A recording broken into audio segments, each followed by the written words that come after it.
by Nobile Oshili. Former First Lady Mrs. Grace Mugabe's attacks on President Emerson Mnangagwa caused a lot of anxiety among senior ZANU-PF leaders who resorted to prayer before rallies in the hope of evading similar vitriol. Emerson Mnangagwa and Obit Mpofu. Mrs. Mugabe used the ZANU-PF Presidential Youth Interface rallies to attack CDE Mnangagwa, who was then the country's vice president and party's second secretary before he was sacked.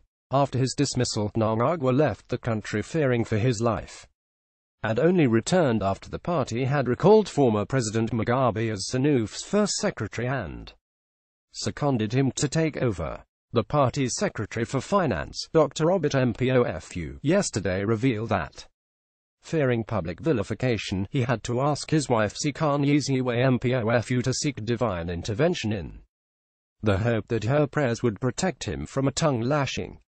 His wife is a devout Seventh-day Adventist, and it seems the family's prayers were answered, as Dr. Mpofu was never attacked. We love the former president CDE Mugabe, not even one of us hates him. But there were weeds, malcontents and criminals in the party who did as they pleased. Before attending rallies I would ask my wife to pray because it could be me who would be insulted. What kind of a party is that?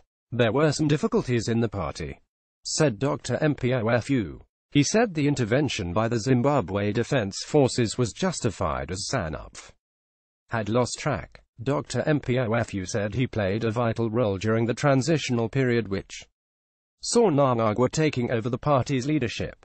During the difficult period, I was at the helm of everything. I superintended over the transitional period when we held Central Committee meetings. I was in charge while cowards were hiding.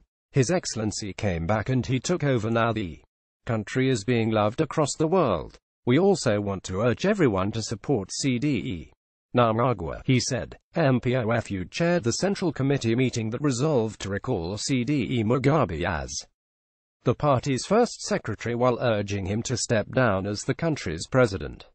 He said, Professor Jonathan Moyo, who is the kingpin in the diabolic scheme to insult President Mnangagwa, has been judged by political developments, hence his departure from the country. Dr. Mpofu said the party should not expel anyone but aim to mobilize more members as it was heading for elections.